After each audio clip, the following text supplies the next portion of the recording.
Entonces, el día de hoy vamos a hablar ya, entonces, en este caso, en hongos fitopatógenos. Ya hemos hablado de enfermedades humanas, de enfermedades animales, y vamos a hablar en este caso que los hongos también tienen la capacidad, en este caso, de producir enfermedad en las plantas, ¿no? Me supongo los que han llevado fitopatología, pues ya también tienen noción de este tema, ¿no? Porque la mayor parte de enfermedades que causan, bueno, enfermedades a las plantas son, en este caso, los hongos, ¿no? Entonces, cuando nosotros llamamos, se llama fitopatógenos, llamamos a todos aquellos que causan algún tipo de enfermedad, en este caso, alguna enfermedad de las plantas, ¿no? Los fitopatógenos pueden ser, en este caso, bacterias, virus, ¿no? Nematodos, ¿no? Pueden ser otro tipo, en este caso, de insectos de organismos que pueden causar, en este caso, enfermedades de las plantas, ¿no? Por regular, por decir, todas las enfermedades de las plantas se ven a la acción por hongos, por decir, la mayor parte de enfermedades que se dan a las plantas son por hongos, ¿no? Inclusive se conoce que hay aproximadamente 100.000 especies de hongos conocidos, y dentro de estos 8.000 pueden causar en una o más especies vegetales enfermedades, ¿no? Inclusive en la antigüedad, generalmente inclusive en la Biblia, se reporta este tipo de enfermedades, en este caso por los hongos, ¿no? Cuando hablan de tizones y mildiu, ¿no? Y miren, en 1845, generalmente la roya de la papa fue que provocó grandes catástrofes, ¿no? El mildiu de la uva también se estableció en Francia, ¿no? Sri Lanka, el hongo parásito en raíces que destruyó también plantaciones de café, ¿no? Entonces, estos hongos generalmente se caracterizan por presentar un amplio espectro de enfermedades caracterizadas generalmente por manchas foliares, lesiones ulcerosas, rollas, mildiu, cancros, podredumbres y manchas también en la madera, podredumbre en la raíz, marchitamiento, hernias en las raíces y varios otros síntomas, ¿no? Lo que quiere decir que los hongos pueden atacar diferentes partes generalmente de la planta, ¿no? Hojas, tallos, raíces, frutos, ¿no? Y por lo tanto van a causar grandes pérdidas, principalmente económicas, en los cultivos, ¿no?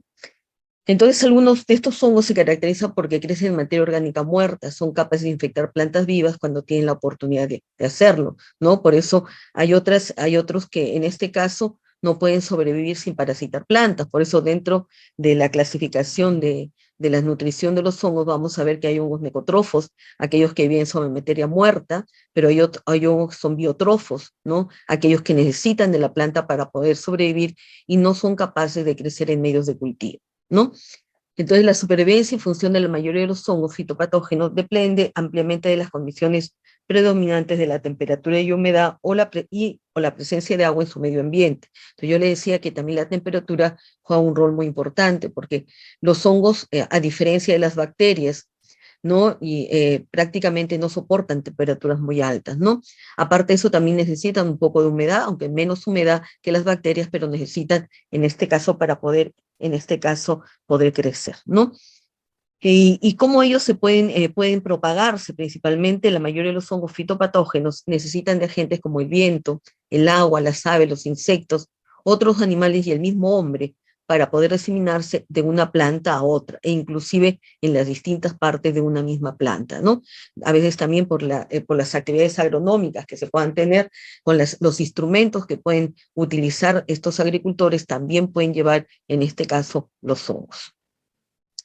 Entonces yo le decía que a nivel nutricional, nosotros podemos clasificarlo en parásitos estrictos, parásitos saprófitos y saprófitos estrictos. Cuando llamamos parásitos estrictos? Llamamos parásitos estrictos cuando el hongo necesita de la planta para poder sobrevivir. A estos parásitos estrictos se llaman biotrófos, ¿no? Por decir, a estos hongos generalmente nosotros no lo podemos cultivar en un medio de cultivo in vitro, por lo tanto tenemos que observar los síntomas y los signos en la misma planta, ¿no? Por lo tanto, hay métodos generalmente que se utilizan para poder observarlo a través del microscopio, ¿no? Y tenemos saprófitos estrictos, aquellos que nosotros vamos a llamar, en este caso, los necotrofos, aquellos que van a vivir en materia orgánica, en este caso muerta, y estos saprófitos estrictos son aquellos que verdaderamente causan daño también, en este caso a la planta. Pero también tenemos un intermedio en donde nosotros tenemos parásitos saprófitos, ¿no? Que quiere decir que son saprófitos facultativos y parásitos facultativos. En una parte de su crecimiento van a necesitar de la planta para poder sobrevivir, pero también necesitan, en este caso, utilizan materia orgánica y por lo tanto estos parásitos saprófitos sí se pueden, en este caso, cultivar en medios de cultivo. A estos se llaman hemibiotrofos. Entonces, cuando nosotros hablamos de enfermedades de las plantas, de acuerdo a Horserwall o Cowling, dice, es cualquier desvío de un crecimiento normal suficientemente pronunciado y permanente para producir síntomas visibles o para afectar la calidad y el valor económico de la especie vegetal en cuestión, ¿no? Entonces, cuando una planta no tiene un crecimiento normal, por decir de repente es pequeña, generalmente, entonces podemos hablar de una enfermedad. O cuando nosotros podemos observar síntomas como un amarillamiento, un marchitamiento, una podredumbre, entonces nosotros también podemos hablar, en este caso, de enfermedad, ¿no?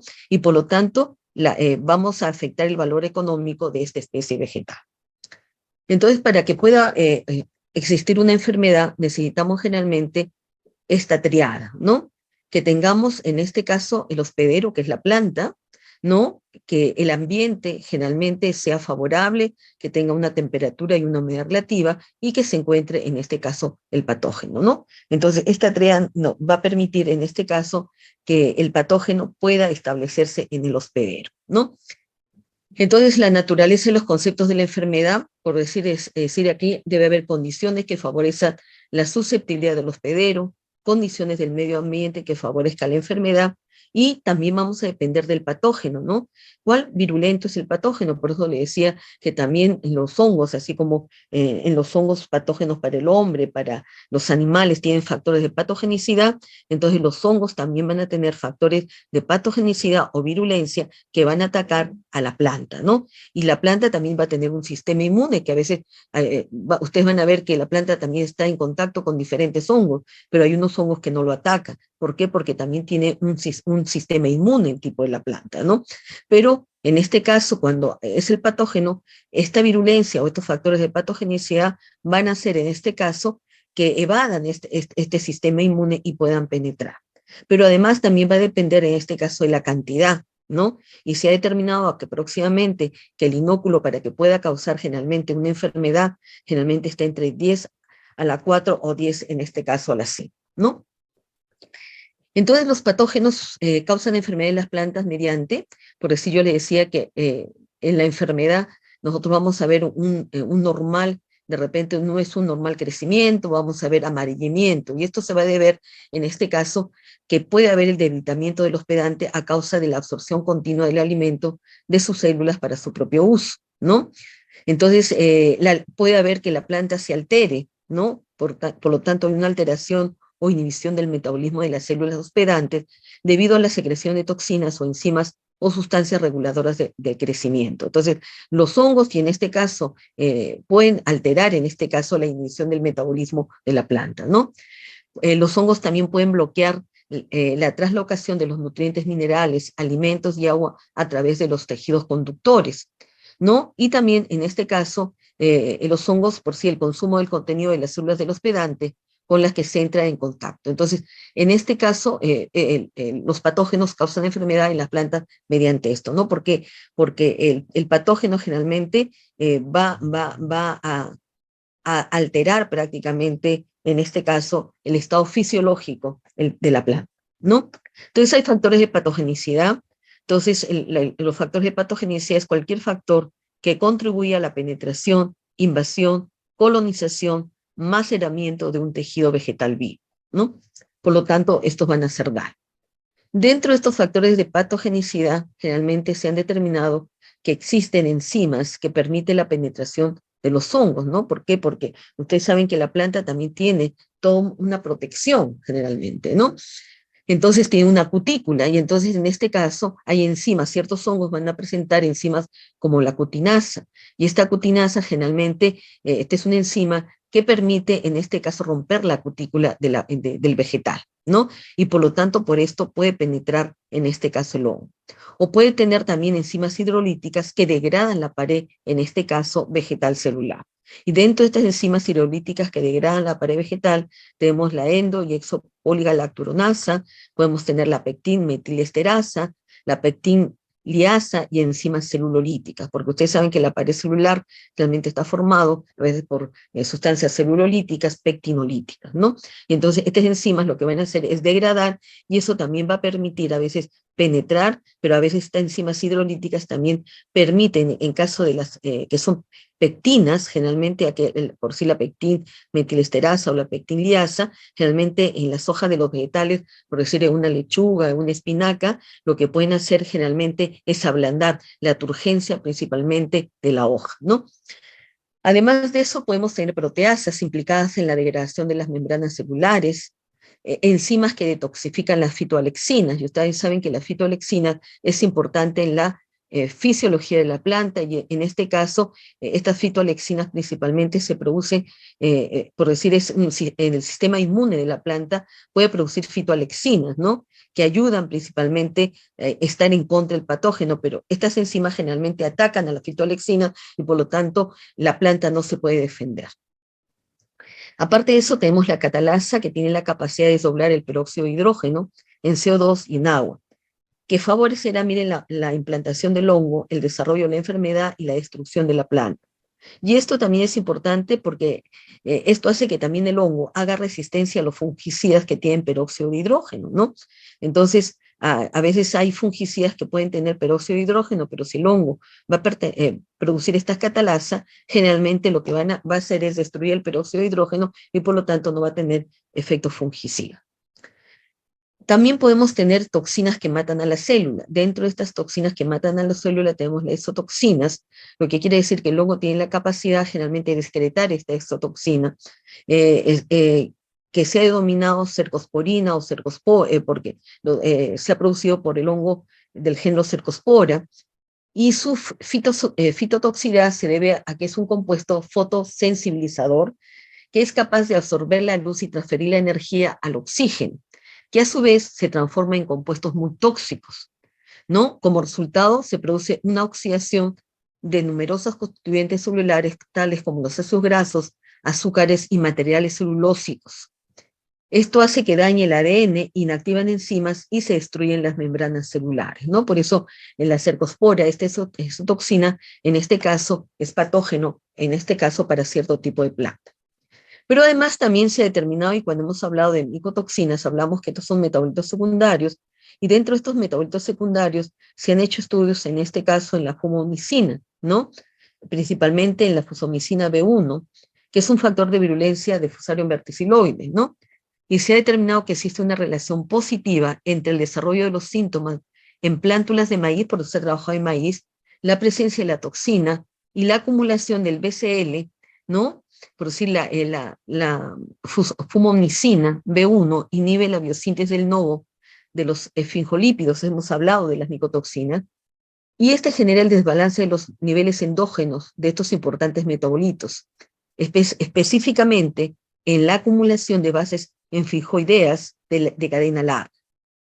Por lo tanto, esto conduce a una cascada de señalización que deriva en la muerte celular, por lo que Fusarium verticiloide puede tomar ventaja para proliferar en un estado parasítico, ¿no? Cuando realmente ingresó, en este caso, este fusario, entonces cuando hay este problema generalmente, entonces este puede comenzar a parasitar más rápidamente, ¿no? Porque hay una alteración generalmente en el metabolismo, ¿no? Pero además la fumomicina B1 tiene blancos moleculares en diferentes compartimientos celulares, hecho que podría ser suficiente para generar un escenario, como se dice, en la respuesta de defensa de las plantas, y son suprimidas o evadidas, facilitando la colonización del hongo necotrofo, ¿no? Porque Fusarium es un hongo necotrofo, pero puede estar en la primera parte como un tipo de parásito, cuando en este caso nosotros vamos a ver que su metabolismo, en este caso, se altera el de la planta, ¿no? Por las micotoxinas que va a producir. Y luego, generalmente, comienza a invadir y se vuelve un necotrofo. Entonces, ¿cuáles son los mecanismos de infección para que el hongo tenga la capacidad de poder ingresar a la planta? El desarrollo de la enfermedad es el resultado de su interacción con las plantas según una secuencia de etapas denominadas patogénesis, es decir, que hay diferentes etapas, ¿no? Para que se pueda producir, en este caso, la infección. Entonces, para que haya una infección, primeramente tiene que haber un inóculo, ¿no? Y el inóculo, en este caso, es el hongo, ¿no? Por eso se domina inóculo al patógeno o patógenos que llegan a la planta o de alguna otra forma entra en contacto con ella, ¿no? El inóculo es cualquier parte del patógeno, en este caso puede ser una parte hifal, ¿no? Un fragmento del micelio, puede ser esporas, pueden ser esclerosios, que son esos esclerosios macroscópicos que le decía que se pueden en este caso dar, ¿no?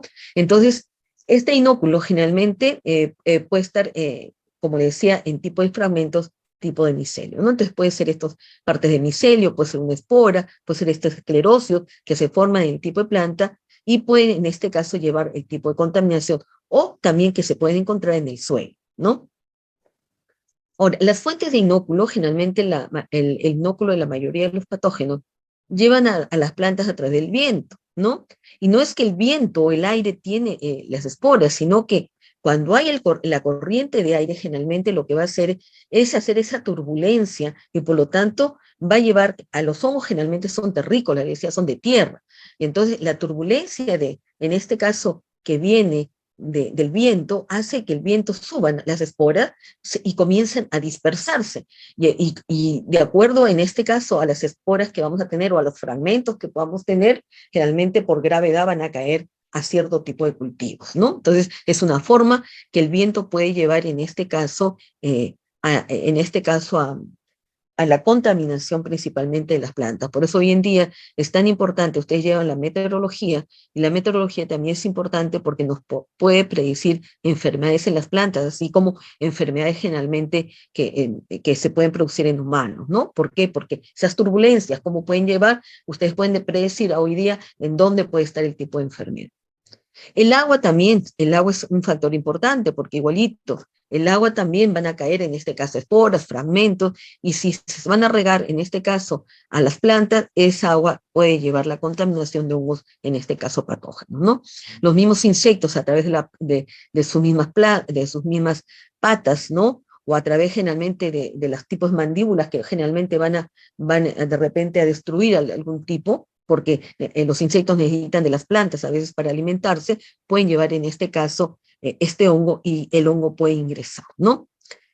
Entonces, solo una pequeña cantidad de él se deposita en las plantas que son susceptibles, porque también no todos los hongos generalmente van a causar enfermedades a las plantas, ¿no?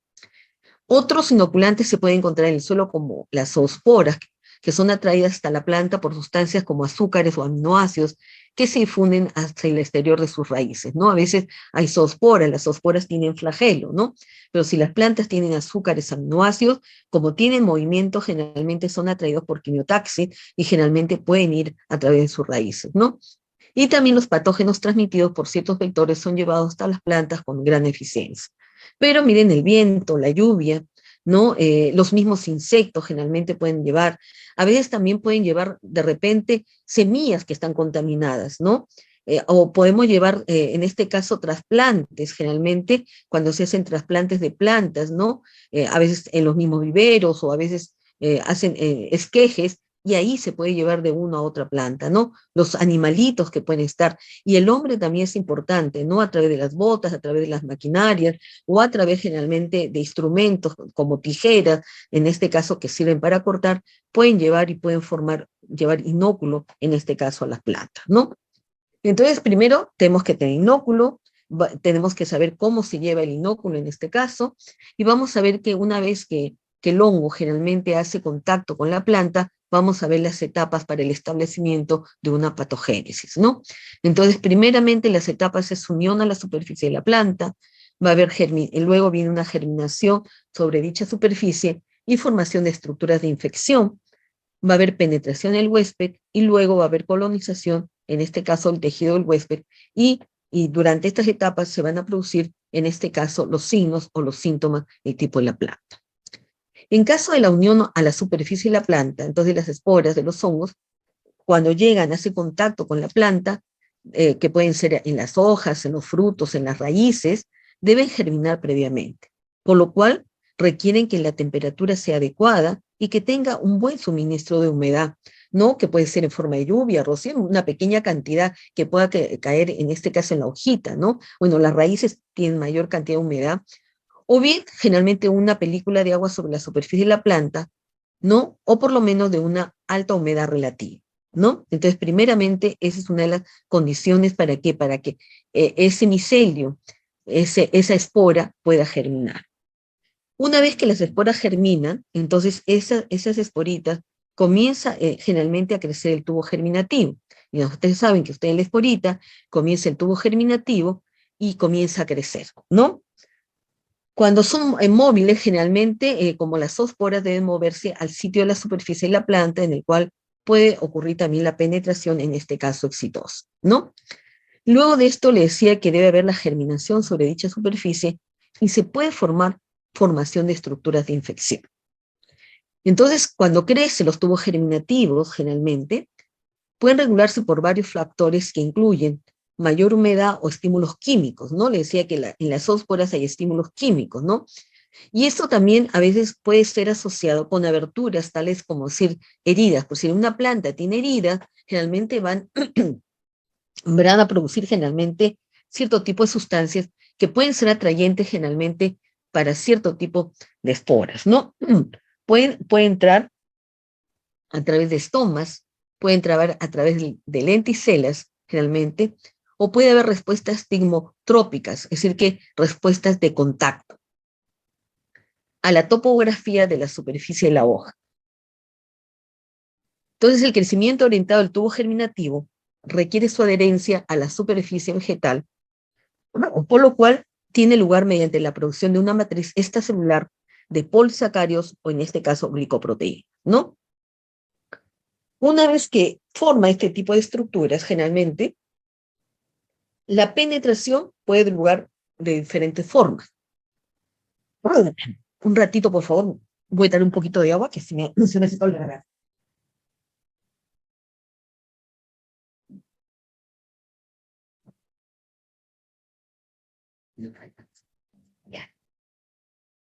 Entonces, miren, en este caso dice que puede haber penetración, puede tener lugar en forma mecánica por digestión enzimática a través de aberturas, en este caso, naturales, ¿no? Existen algunas especies de hongos que penetran a la planta hospedera a través de heridas, le decía, ¿no? Entonces, por procesos naturales, ¿no? A veces caída de hojas, formación de raíces secundarias, las prácticas agrícolas, la poda, ¿no?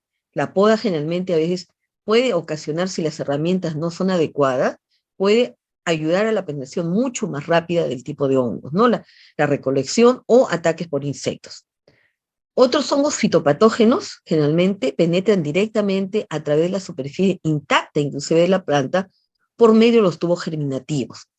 ¿Por qué? Porque hay modificaciones hifales, y estas modificaciones hifales pueden ser apresorios o agregados hifales más complejos que reciben el nombre de cojines o infección, lo que quiere decir que se forman agregados miceliares, en este caso, encima de la planta, o puede ser de la hoja, del tallo. A esto se le va a llamar cojines de infección. Y la penetración también puede verse porque, ya les decía, hay factores de patogenicidad, como enzimas, ¿no? Que rompen la cutícula y la pared celular. Por decir, la producción de cutinasas por parte de determinados hongos también juega un rol importante en la invasión, generalmente, del hongo. Y otros hongos pueden penetrar a través de aberturas naturales, como las lenticelas en los tallos y frutos, y los hidatodos y estomas en las hojas, siendo en este caso los estomas la ruta mucho más común. Entonces, miren, la penetración, como nosotros podemos observar acá, puede ser por una penetración directa, puede ser a través de una penetración a través de aberturas naturales, a penetración a través de heridas, ¿no? Cuando hay una penetración directa, puede ser directa mediante austorios, ¿no? Por lo tanto, aquí ustedes van a ver la espora va a formar un tubo germinativo y va a formar estas estructuras, estas modificaciones hifales que se llaman austorios, que le va a permitir entrar dentro de las células, ¿no? Realmente estos austorios generalmente lo hacen los hongos biotrofos, ¿no? Pero también puede ser una penetración directa pero solamente sobre el nivel subcubicular, formando lo que nosotros llamamos estos cojines, ¿no? Y luego puede penetrar. O puede ser también mediante un apresorio, en este caso, los apresorios también es una modificación IFAL, generalmente son achatados, que permite adosarse, en este caso, al tejido vegetal, ¿no? Y mediante acá ustedes van a ver aquí, acá, hay como un gancho de penetración, y entra a un micelio intracelular. Pero también puede ser directamente mediante un micelio intracelular. Ustedes van a ver cómo está infectando directamente, o puede ser directamente mediante un micelio intracelular en forma de austorio, ¿no? Ingresa y luego dentro de la planta vamos a ver que va a formar un tipo de austorio. La penetración también puede ser a través de aberturas naturales, decía, a través de estomas, ¿no? Acá está el hongo, tubo germinativo, y a través de un estoma generalmente puede ingresar. Puede ingresar a través de lenticelas, puede atravesar a través de mutación de gotas de agua, generalmente estas que se forman en las hojitas, o a través, en este caso, de yatodos, ¿no? Pueden ingresar. También puede ser a penetración de heridas, ¿no? Por decir, cuando la planta tiene una herida, inmediatamente, en este caso es mucho más rápida, generalmente, la infección, ¿no? A través de hendiduras naturales que forman las raíces principalmente laterales cuando se van a formar las raíces secundarias. Y también el hongo mata, puede ser a través de heridas, porque el hongo generalmente también puede hacer, mata generalmente, en este caso, a las células, y macera las células que se encuentran a su paso, ¿no? Porque generalmente tienen la capacidad de destruir, ¿no? Generalmente eso puede pasar a veces en los tipos de frutos.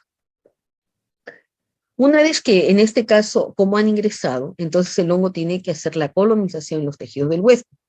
Entonces, a partir de la hifa que penetra en la planta, se van a desarrollar hifas primarias y hifas secundarias, filamentosas, que estas son las encargadas generalmente de poder crecer y comienzan a colonizar el tejido vegetal. Y este tejido vegetal puede ser por un crecimiento intercelular, ¿no? Si ustedes ven acá, está dentro de la célula, o intracelular, generalmente que está por fuera de la célula, ¿no? Entonces, la colonización del tejido huésped por crecimiento intercelular de hifas ramificadas es propia de los hongos biotrofos, ¿no? Porque estos biotrofos necesitan de las sustancias nutritivas de la planta para poder crecer. Por eso entran dentro, generalmente, del tejido, ¿no? Esto se llama mildios o las royas. Mientras el tejido intracelular a menudo ocasiona muerte de la célula mediante secreciones de, en este caso, enzimas pectinolíticas, de toxinas, y esta es característica de los hongos necotrofos, ¿no?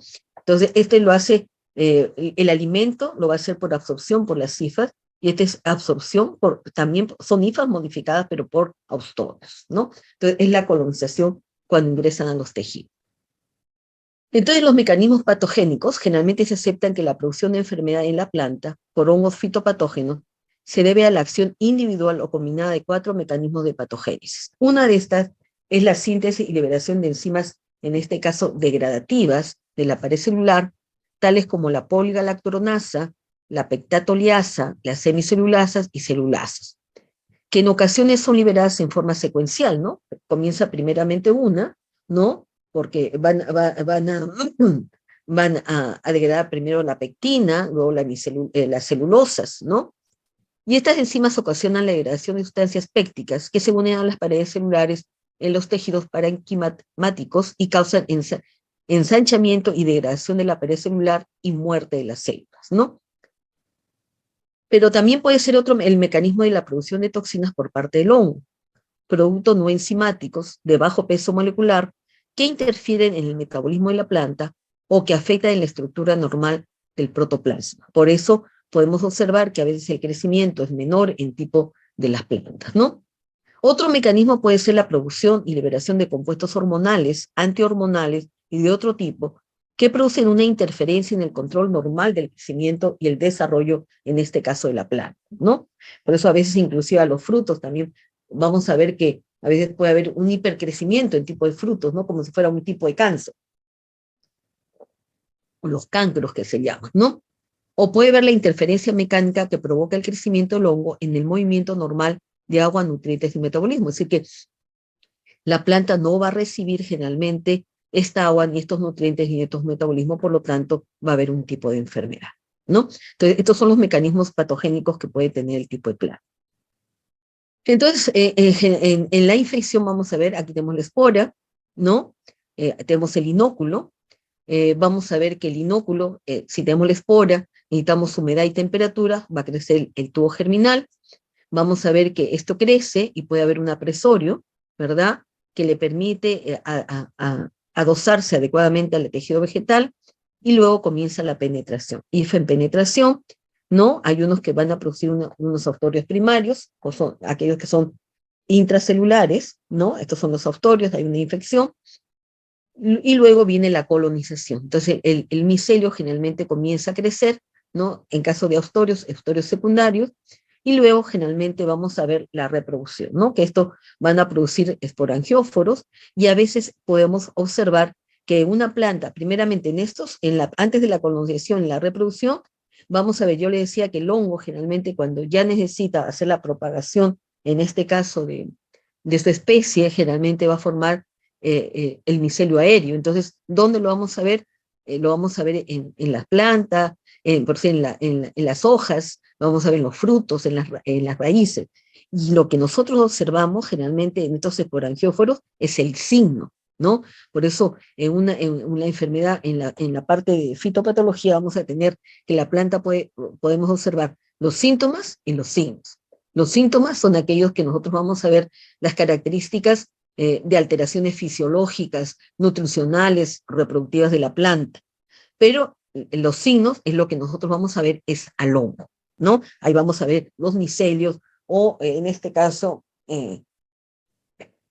o ciertas estructuras que podamos observar en tipo de plantas, ¿no? Esporas, etcétera.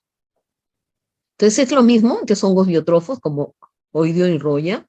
Mira la espora, generalmente el apresorio, que nos permite, en este caso, adosarse adecuadamente y comienza a ser una infección intracelular. Estos son hongos biotrófos y estos son hongos necotrofos, ¿no? Si nosotros observamos aquí, el tubo entra acá y miren que el hongo necotrofo son hongos necotrofos también porque necrosan, ¿no? En este caso el tejido, ¿no? Estos pueden producir manchas foliares o pueden producir protrusiones radiculares y no están dentro, generalmente destruyen generalmente a toda la célula vegetal. En cambio, estos viven dentro de la célula vegetal. Bueno, ahí está, este es un corte transversal de Puccinia, ¿no? Desarrollándose una hoja donde ustedes pueden observar aquí la espora, bien el tubo germinativo, este es el apresorio, este es un esquema como debería ser, apresorio, como hay un anclaje, en este caso la infección, se forma una vesícula subestomal, y luego viene la hifa de infección. Esta hifa de infección es aquella que va a ingresar generalmente, en este caso, a las células, ¿no? Si nosotros observamos aquí, bueno, aquí también tenemos la cutícula, miren acá la cutícula, esta es la epidermis, y aquí vamos a ver que aquí va a formar los astorios, ¿no? O la célula madre, y luego vamos a ver, en este caso, el verdadero austorio que tiene, ¿no?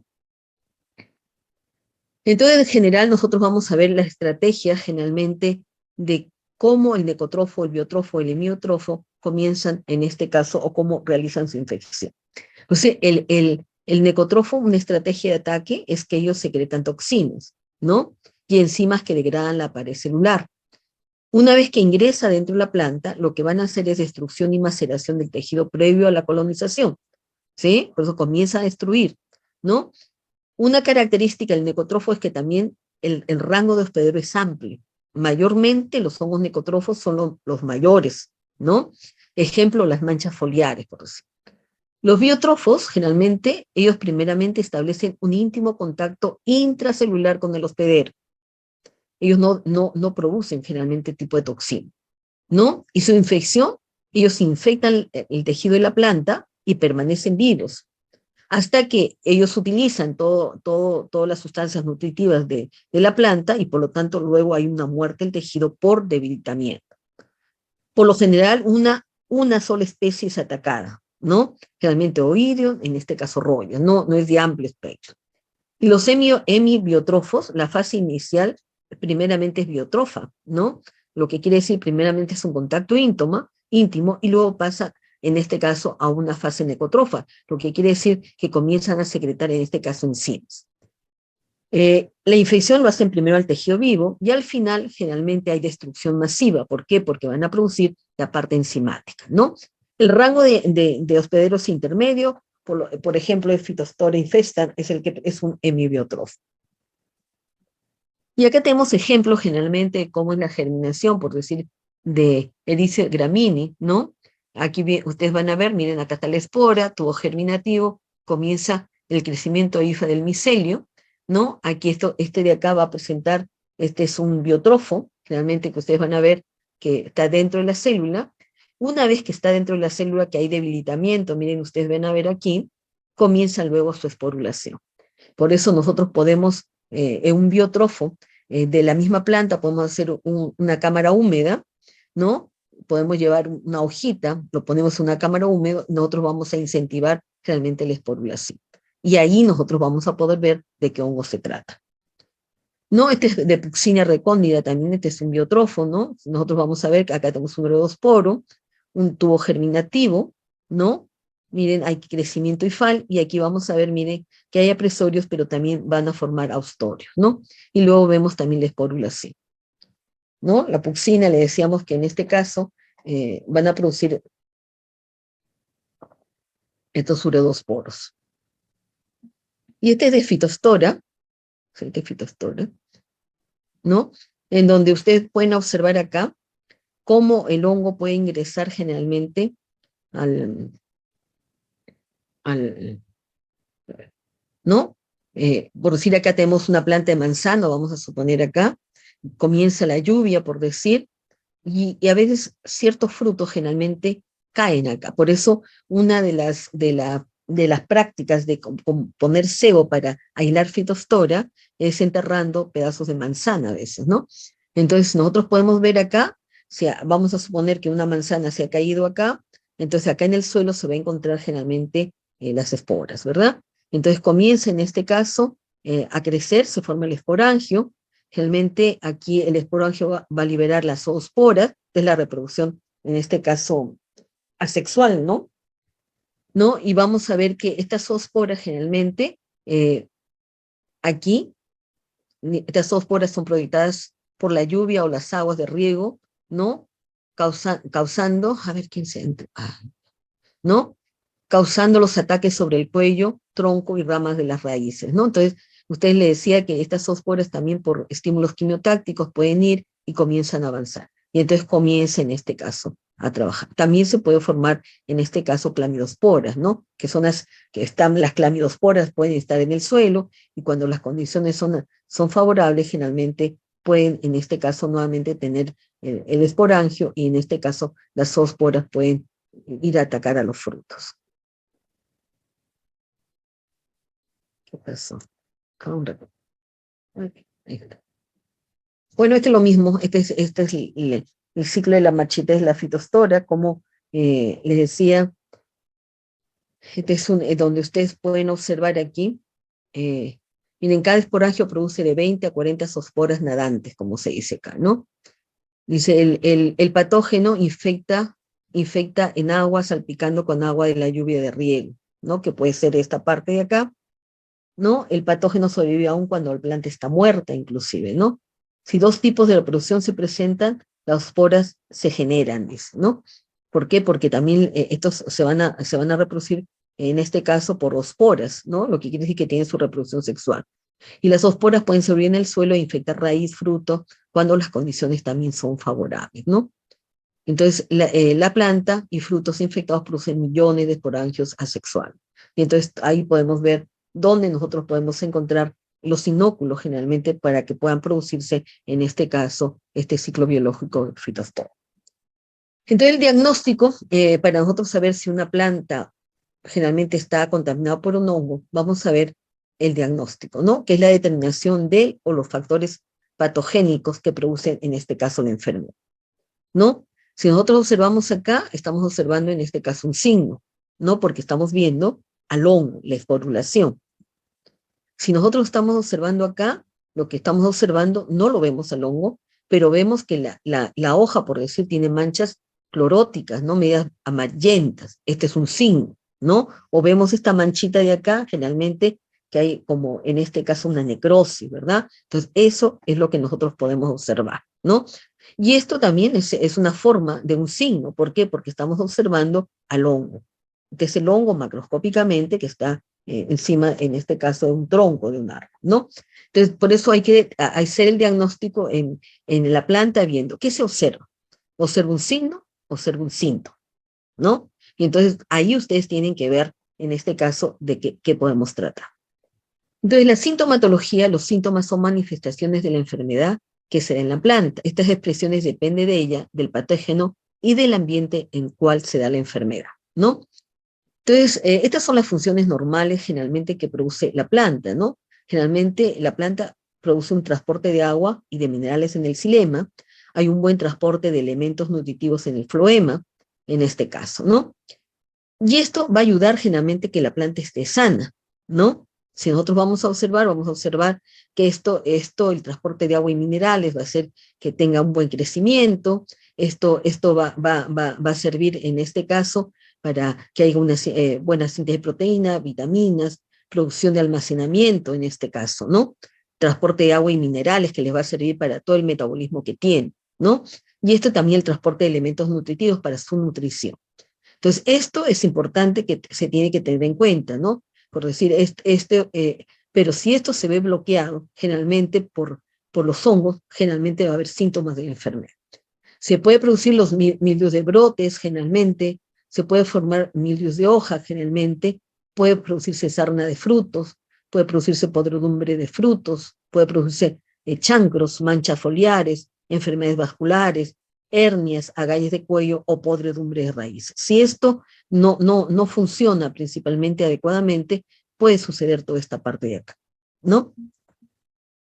Entonces, de acuerdo a la clasificación de síntomas, generalmente nosotros vamos a ver que la planta puede tener síntomas primarios, que son aquellos que se presentan donde se encuentra el agente etiológico.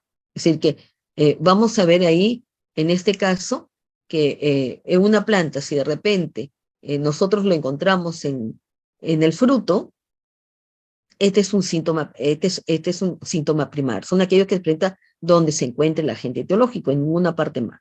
Secundarios son los que se manifiestan en otras partes, por decir, ya no solamente lo vamos a encontrar en un solo parte, en este caso, en el fruto, sino podemos encontrarlo de repente en las raíces, lo podemos manifestar generalmente, en este caso, en las hojas, ¿no? Entonces, los primarios son aquellos donde, solamente en el lugar donde se encuentra el agente etiológico, ¿no? Y secundarios se manifestar en diferentes partes de la planta. Específicos producidos por un factor patogénico nada más, ¿no? Es decir, que solamente un factor patogénico es el que va a producir el síndrome. Inespecíficos son producidos por diversos factores patogénicos, no solamente es un factor patogénico, sino vamos a ver varios factores patogénicos, ¿no? Entonces, dentro de las enfermedades fungosas pueden agruparse en fases a los síntomas principales. Entonces, dentro de las enfermedades fungosas, nosotros vamos a ver que podemos tener enfermedades vasculares. ¿A qué llamamos enfermedades vasculares? Estos hongos atacan principalmente los vasos conductores, miren. El micelio, esporas y algunos productos de su metabolismo, lo que van a hacer es taponear o destruir los vasos. Y esto lo que va a hacer es evitar el flujo de agua y nutrientes a la parte superior de la planta. A consecuencia, generalmente derivan 3 síntomas. Es decir, que cuando hay una enfermedad vascular, una de ellas puede ser marchitamiento, ¿no? El sistema conductor, como es bloqueado, comienza gradualmente, es decir, que el hongo comienza gradualmente a bloquear el sistema conductor. Y la planta va a mostrar una flacidez que inicialmente se observa en horas calurosas. Cuando ustedes ven una plantita en horas calurosas que generalmente parece que se hubiera caído, generalmente, entonces, porque falta en este caso el agua, el flujo de agua, porque hay mucho calor, ¿no? Le echan agua y de repente nuevamente se ve, pero con el tiempo la planta va a morir. ¿Por qué? Porque el sistema conductor ha sido ya bloqueado completamente. Cuando todavía la plantita en épocas calor se cae, generalmente, todavía hay un paso de agua. Por eso cuando ustedes le pueden echar agüita, ustedes van a ver que la planta nuevamente se levanta. Pero al final, ya cuando el hongo generalmente bloquea todos estos sistemas conductores, generalmente la planta va a morir, ¿no? Entonces aquí podemos ver cómo el hongo generalmente puede, en este caso, atacar a los tallos, en este caso el girasol. Aparte de que este es el marchitamiento, mire, el marchitamiento de la planta es un síntoma secundario, generalizado en la que las hojas o retoños de las plantas pierden su turgencia, ¿no? Miren, la turgencia, y se cuelgan debido a alteración que sufre el sistema vascular o raíz y el tallo, ¿no? Ejemplo de esto, podemos tener Sclerotium rovsi, puede producir marchitamiento de la planta del morrón, ¿no? Puede ser Sclerotinia sclerotium, pueden producir marchitamiento de la planta, en este caso el tomate. El otro síntoma es el amarillamiento. Lo que ustedes van a ver puede o no presentarse con la marchitez, es decir, que a veces no vamos a ver que la planta se cae, que pareciera que le faltara agua, sino generalmente se presenta, en este caso, porque aquí en el amarillamiento se inhibe la síntesis de clorofila, y esto se destruye por la acción de toxinas fungosas, ¿no? Entonces aquí podemos ver, se presenta, a veces la marchitez se puede producir en la primera etapa, pero no siempre, ¿no?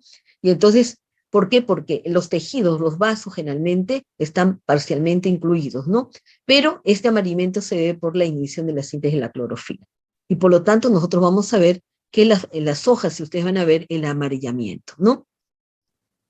Puede haber la defoliación también cuando hay obstrucción del sistema vascular, el ataque directo al follaje, en este caso, porque también vamos a ver que no va a haber, el sistema vascular no está recibiendo ni el agua ni los nutrientes adecuados, y vamos a ver que las hojitas comienzan a caerse rápidamente, ¿no? Inclusive ustedes van a ver que las hojitas generalmente se vuelven ya como unas hojas secas y comienzan a desprenderse rápidamente y oscuras inclusive, ¿no? El otro tipo de enfermedad, lo primero le he dicho, enfermedades vasculares, este tipo es tipo necrótico. Algunos hongos aquí invaden los tejidos parenquimatosos, si bien es cierto con el tiempo también alcanzan los vasos conductores. Los síntomas más comunes de este tipo necrótico que nosotros vamos a ver acá son las manchas foliares, ¿no? Estos hongos parásitos destruyen la lámina foliar, ramas, superficie de los frutos. Las manchas son de tamaño pequeño, como ustedes ven aquí, es decir, que solo alcanzan un tamaño y forma determinada, a pesar que el ambiente sea favorable. Con frecuencia las lesiones están limitadas por las nervaduras, en este caso principales, ¿no? Y ustedes van a ver que esta lámina foliar va a haber este tipo de manchas foliares amarillas, en este caso, como unas manchitas de un verde mucho más claro que podamos observar, ¿no? Entonces también puede producirse la muerte celular, miren, lesiones localizadas sobre la hoja, ¿no? Aquí vamos a ver estas manchas necróticas, ¿no? Con círculos generalmente, y acá con círculos concéntricos, este es ocasionada por alternaria. Entonces una mancha necrótica también ocasionada en níspero, ¿no? Por Enosporium sp. Esta es una mancha necrótica en lechuga, Bremeria lactuca, mancha necrótica del tomate, ¿no? Por septoria, ¿no? Inclusive vamos a ver los bordes oscuros que pueden producir. Y vamos a tener también en este caso los tizones, ¿no? El patógeno causa manchas necróticas extensivas en cualquier órgano de la parte aérea de la planta. Las lesiones crecen en forma relativamente indefinidas, mientras que excitan las condiciones favorables. Los órganos afectados presentan aspectos como si fuera quemadura, ¿no? Entonces aquí parece que fueran carbones, por sus tizones o carbones le pueden en este caso decir, ¿no? Entonces el tizón es un empardecimiento general y extremadamente rápido en las hojas, ramas, ramitas, ¿no? De todas partes, y órganos florales de una planta que da resultado la muerte de estos órganos, ¿no? Por si este es el tizón, flor y rama, miren si ustedes ven acá la parte necrótica, no necrótica, sino oscura en este caso, ocasionada por Monilia fructícola, ¿no? Y este tizón también de la planta de la papa ocasionada por Phytophthora infestan, que puede producir el tizón de la papa. Y los carbones se caracterizan por la formación de masas de esporas polvorientas, aquí se ven los signos, ¿no? Y oscuras en este caso, ¿no? Aquí, por decir, espigas de sidón con carbón, semillas están sustituidas por masas de teliosporas de Stylus tricity, ¿no? Y este es también espigas de trigo con carbón. Las pudriciones, generalmente, estos patógenos producen enzimas que destruyen la lámina media de la pared celular y como resultado de las células pierden su integridad, se plasmolizan, ¿no? Y en este caso, al plasmolizarse, nosotros vamos a ver que en este caso la planta puede morir, ¿no? Ahora, las podriciones generalmente pueden ser blandas o secas, ¿no? Estas son podriciones, en este caso, secas, ¿no? Donde nosotros vamos a ver que hay como como si fuera polvillo, se desmenuza en este caso. ¿No? Esta es una pudrición seca también, se forma rápida, se forma, miren, acá esta es una pudrición seca, una marchitez súbita, parcial o total de la planta, ¿no? Esto que ustedes están viendo es como un desmenuzamiento.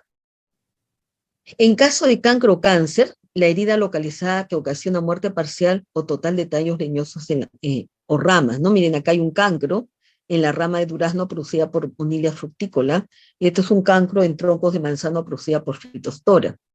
Y esto es un cancro también producida por Potrifaeria sp, ¿no? Entonces, esta es una herida localizada que ocasiona muerte parcial, principalmente en los tallos leñosos, ¿no? Y podemos tener podredumbre húmeda también, ¿no? En donde esto frecuentemente lo vamos a ver en los frutos, ¿no? ¿Por qué? Porque el hongo ingresa y entonces va a producir diferentes tipos de enzimas que van a hacer maceración y desintegración de frutos. También puede ser de raíces, bulbos o tubérculos, ¿no? Por decir, en la manzana, ¿no? Esta es la podredumbre del fruto de la manzana producida por Penicillium expanso, ¿no? Podredumbre del fruto del tomate producida por rizopos, es muy frecuente.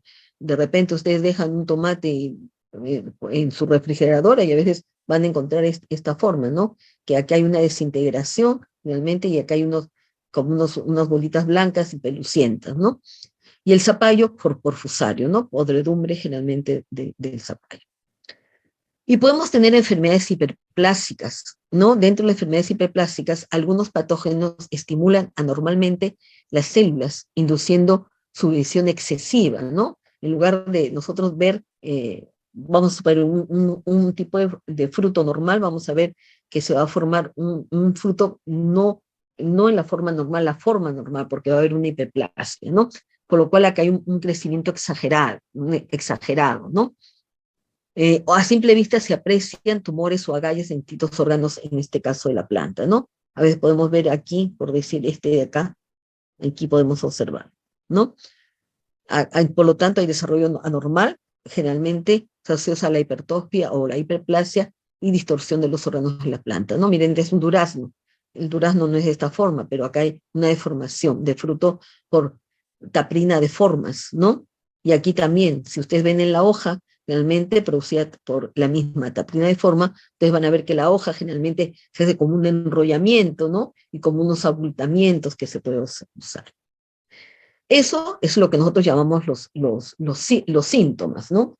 Y cuando hablamos nosotros de los síntomas, de los signos, perdón, es lo que nosotros vamos a observar, vamos a ver al hongo visible, ¿no?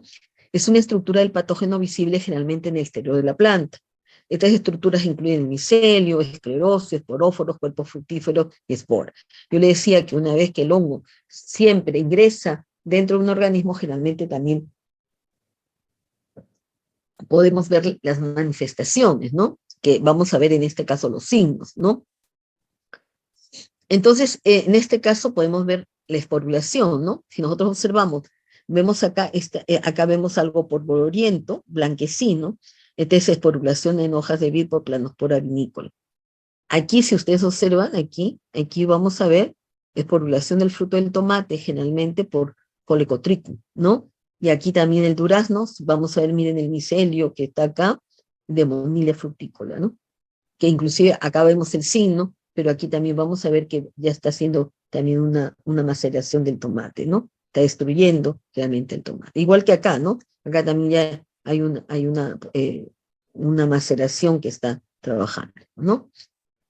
Esta es una esporulación, miren acá hay cantidad de esporas de Botrytis cinerea en el flor de durazno, y esta es una esporulación de Penicillium digitatum, este es un signo, ¿no? Entonces ya ustedes están viendo en este caso el signo, ¿no? Y también se puede progresar los esclerotos, ¿no? O los esclerosios, ¿no? Porque son estructuras de resistencia formándose por compactación de hifa, le decía que es la unión de hifa, que pueden formarse esclerosios que son macroscópicos, que se pueden ver macroscópicos, inclusive son grandes a veces, ¿no? Por decir, aquí tenemos, esta es la parte de escarpo floral de la cebolla, y aquí estos puntos negros que ustedes ven aquí, realmente son esclerotos de Botrytis squamosa, ¿no? Estos esclerotos. Y aquí tenemos en la cebolla esclerotos por esclerotin rolfsi, en este caso son estas partes de aquí, ¿no? Son los esclerotos de color esféricos, miren aquí están acá, si ustedes ven acá, de color medio castaño sobre la cebolla. Y acá son esclerotios, esclerotinia, aquí me he equivocado, esclerotinia, esclerotium, eso, aquí hay que hacer esclerotinia, acá termina esclerotinia, pues lo voy a cambiar, ¿no? Forma irregular, de tamaño negro, y son grandes, miren, son esclerotos, ¿no? Acá también esclerotios, si ustedes ven estos bolitos aquí que ven acá, de esclerotinia, esclerotium, y el mismo de acá lo tenemos en la soja. Y este es Rhizoctonia solani, estos son los esclerotos, ¿no? Que yo le decía que parecen tierra, ¿no? Pero no es tierra. Si ustedes lo lavan, le decía, no se desmenuza. Vamos, estos son los esclerotos de Rhizoctonia solani, que se confunden con tierra.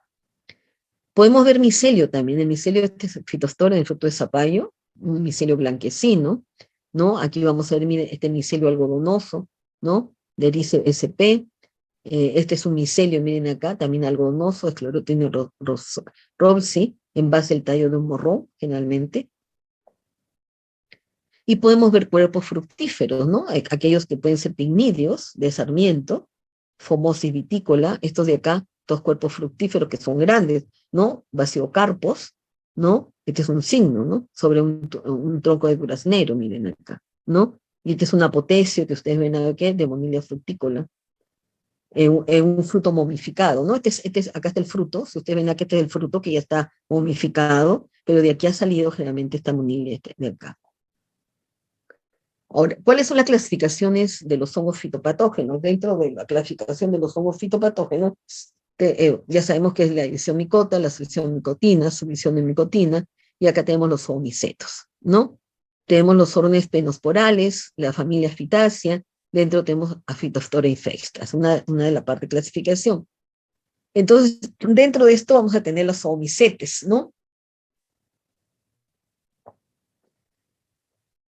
Tenemos aproximadamente más o menos 500 especies, y estos oomicetes generalmente se caracterizan porque sus ciclos sexuales por esporas, por la fusión de ogono y anterior, que ya lo hemos visto, y su ciclo asexual es por esporangio, contenido de esporangiosporas, y también podemos tener por zoosporangios, ¿no?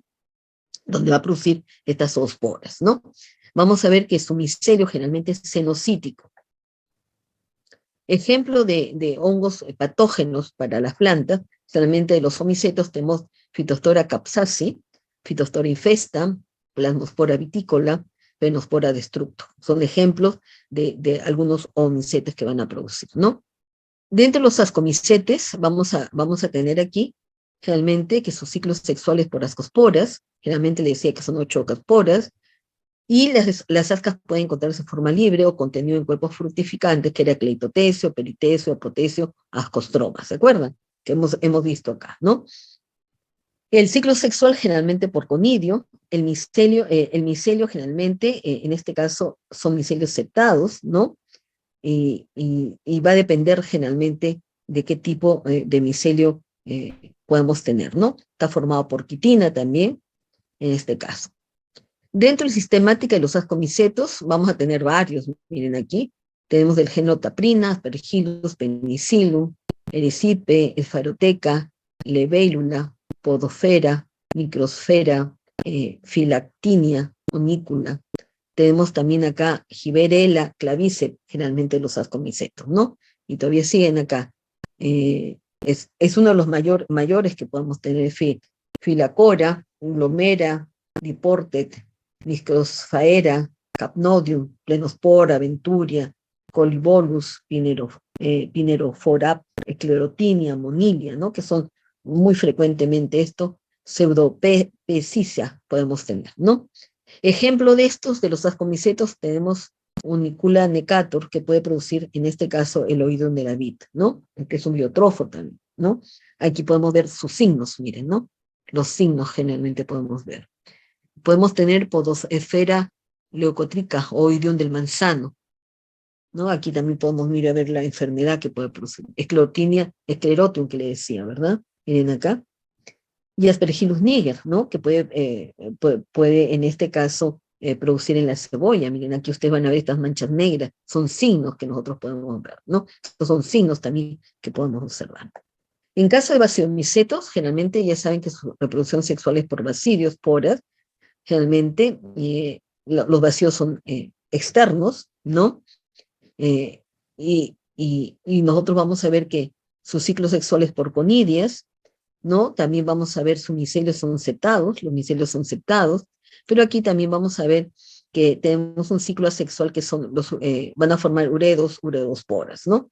Los uredos y los uredosporas podemos en este caso observar.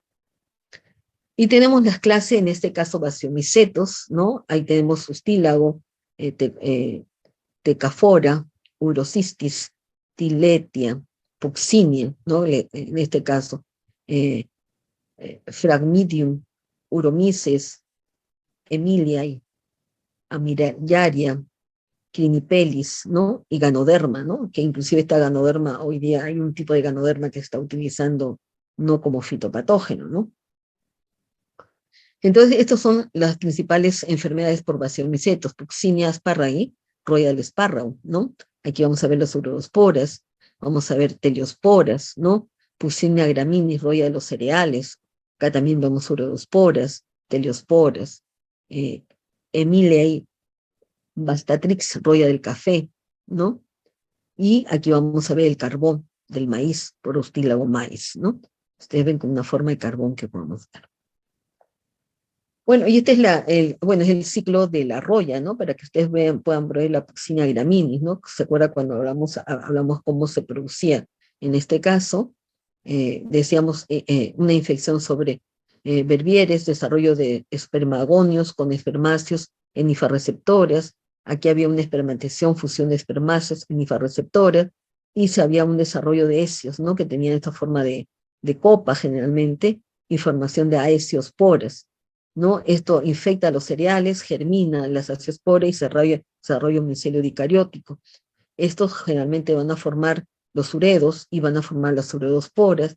Estas uredosporas germinan y van a formar generalmente las telias, y esta la teliospora y luego las baciosporas, ¿no?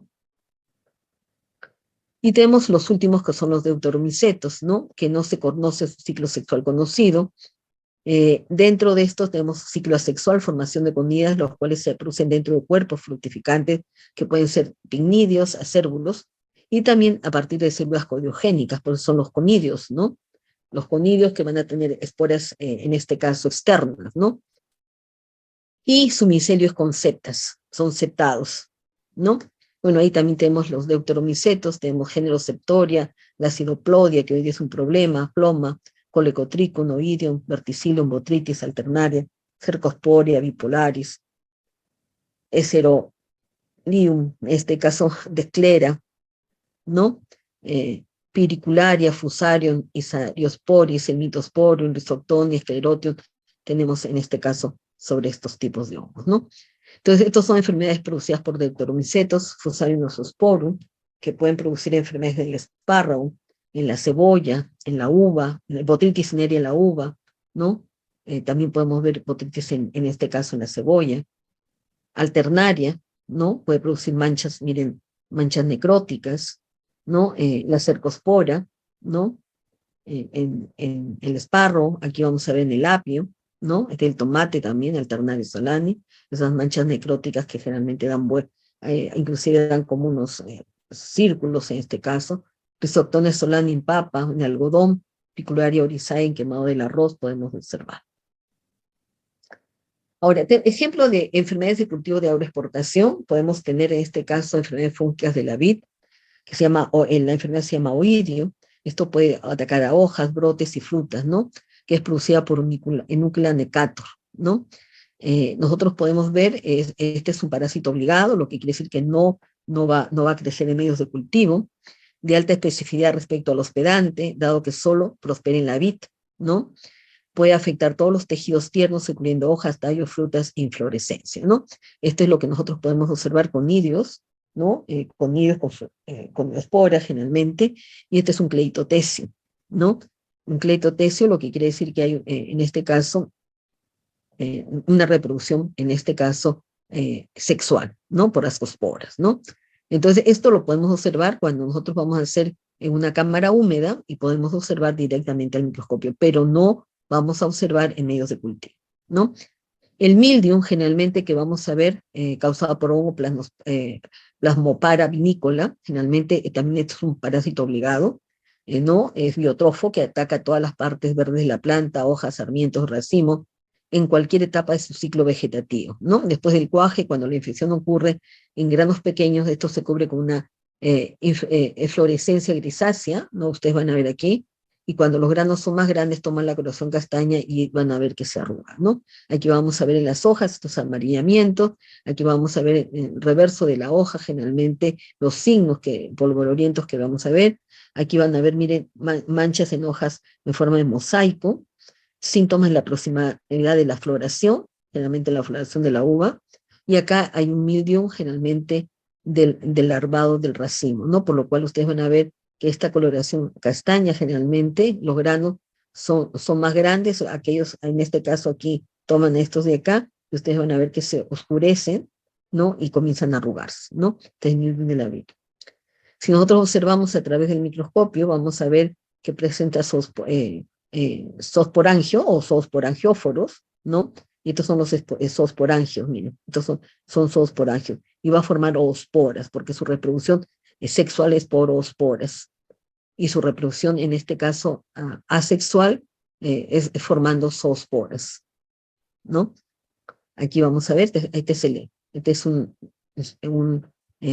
zoosporangio, este es un zoosporangio, y estos son zoosporangios, miren, ¿no? Este es el zoosporangióforo, que va a llevar el zoosporangio, y dentro de esto tenemos las zoosporas. En la vid también se puede producir, y es frecuentemente la podremia gris o botritis labii causada por botritis cinerea, ¿no?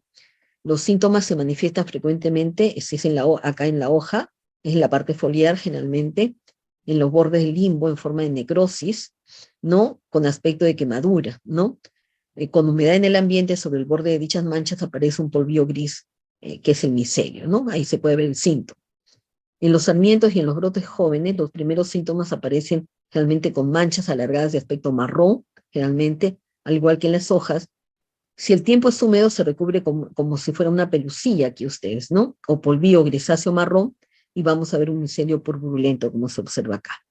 En racimo, donde el hongo crece, es más evidente y se provoca más daño, sobre todo si la climatología es húmeda, ¿no? Durante la floración y el cuajado se presenta la inflorescencias, y en el raspón del racimo forman manchas medias marronáceas, ¿no? Miren, acá se ve, ¿no? Medio marrón, generalmente con polvillo, generalmente podemos ver botritis cinerea, ¿no?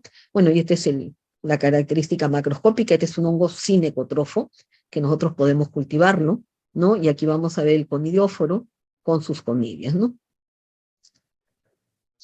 En caso de enfermedades fúngicas del espárrago, podemos tener la roya, ¿no? La Agentes Buccinia asparagi, un hongo parásito biotrofo también, de plantas caracterizado por la producción de esporas de resistencia, con una pared gruesa llamada teliospora, ¿no? Estas son las teliosporas que nosotros podemos observar. Manchas elípticas, verde amarillento en las partes aéreas, ¿no? Estenfiliosis, que es producida por Stenphilium vericarum, en este caso, vamos a ver que se va a presentar pequeñas manchas punteadas negras o escamas secas en la base de los tallos, ¿no? Bueno, esta es la característica, sí es un hongo necotrofo, por eso lo podemos observar, aquí podemos observar nosotros la característica de la colonia, y en este caso, este es un hongo de matiacio también, ¿verdad? Si ustedes van a ver septos longitudinales con los transversales. Y también aquí, botritis cinerea también puede producir podredumbre gris o botritis, ¿no? Generalmente va a producir podredumbre blanda del turión, posteriormente se vuelve grisáceo, generalmente con esclerosos negros, inclusive duros, ¿no? Y tenemos enfermedades fúngicas de páprica, ¿no? Enfermedades foliares como la oidiosporosis por Libellula taurica, también es un hongo parásito, ¿no? Este también es un hongo que no podemos cultivarlo en medio de cultivo. Aquí vamos a ver que va a producir puntos cloróticos en hojas maduras dispersas también en las venas, ¿no? Y se puede ver también una masa purulenta del patógeno, ¿no? Y aquí vamos a ver en este caso los conidióforos. La alteraniosis, que puede ser por tenis, solani, ¿no? Síntomas son manchas foliares con anillos concéntricos generalmente, ¿no? Hundidos de color marrón, ¿no? En plantas de poco vigor, nutrición deficiente, porque hemos dicho que también acá hay, en este caso, vamos a ver que hay enfermedades vasculares también, ¿no? Y ustedes van a ver la colonia de alternaria. Los Subtones solani generalmente también es un hongo que produce un color marrón pálido a marrón, ramificándose casi en ángulo recto. Es decir, de Subtones solani, este es un hongo que no tiene la capacidad de producir esporas, ¿no? Entonces, una de las características es que va a producir estas cifras de color medio marrón pálido, que se ramifica en este ángulo recto de 90, ¿no? Así van a ser, estos ángulos de 90 se van a ramificar, ¿no? Y construido en punto de ramificación, miden 6 a 10 micrómetros de ancho, sin conexiones de groserías ni conilio. Es decir, este es un hongo que no presenta generalmente formación de conilio, es decir, que no forman esporas, ¿no? Este pertenece a los miserios estériles, ¿no? ¿Qué es lo que va a producir? Muerte de plántulas, lesiones del tallo, que hace incapaz de sostener la plántula, lo cual se desploma y en este caso muere, ¿no? Si ustedes observan acá, esta es la colonia, y si ustedes ven estos puntitos negros son los esclerosios. Los Subtonia solani tiene la capacidad de formar esclerosios en un medio de cultivo, ¿no? Estos son los esclerosios que se pueden ver. Puede producirse también un marchitamiento, principalmente en la páprica, por fusario, ¿no? Fusario es uno que produce también en varias plantas, ¿no? Aclaramiento de nervaduras, raíz con manchas rojizas generalmente, rojo oscuro o pardo, se extiende hasta cubrir la raíz principal, mientras van muriéndose las raicillas, ¿no? Aquí podemos observar tristeza de los pimientos por Phytophthora capsicii. En este caso, aquí puede haber pudrición de raíz ocasionada con manchas rojizas también, hojas marchitadas, va a haber también acá en la parte vascular generalmente, hojas marchitas con aclaramiento de nervaduras, ¿no? Si observamos, aquí observamos, esta es este Phytophthora capsicii, y el micelio generalmente es cenocítico, hialino, ramificado, irregular, y este va a producir esporangios, es decir, que acá las cifras son cenocíticas, ¿sí? Y este es su esporangio, ¿no? Y este es un esporangióforo, con esporangio, y va a formar, en este caso, las esporas, las esporas generalmente son en forma ovoide o alimonada. Ahora, dentro de los hongos también, ya que vamos a hablar el tipo de hongos, antes nosotros podíamos hablar de hongos endófitos, ¿no?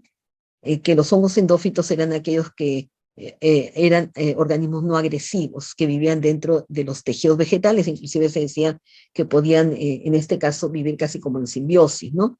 Sin embargo, hay un nuevo paradigma para la fitopatología, donde los hongos endófitos fueron originalmente definidos como hongos no agresivos que viven dentro de objetivos. El término se ha ampliado e incluye aquellos hongos que en alguna etapa de su ciclo de vida permanecen asintomáticamente dentro de la planta hospedera. Es decir, que ya no es que no son agresivos, sino que en una parte, en una etapa del ciclo de vida, permanecen asintomáticos, es decir, sin producir enfermedad, ¿no?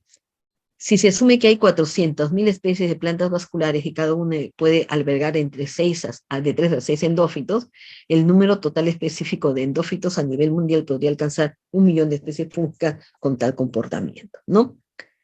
Entonces, los haces vasculares y los espacios entre las células son el principal nicho de estos hongos, ¿no? Ahí nosotros vamos a encontrar, porque están viviendo asintomáticamente.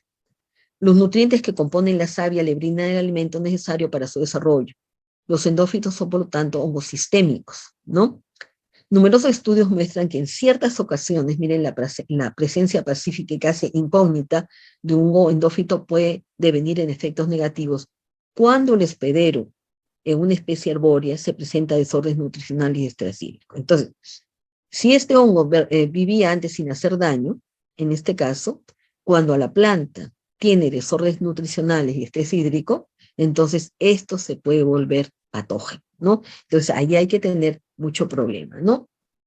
Entonces siempre vamos a ver un hongo, IFA de un hongo fitopatógeno en haces vasculares de la hoja del cacao, ¿no? Aquí vamos a poder observar esto, ¿no?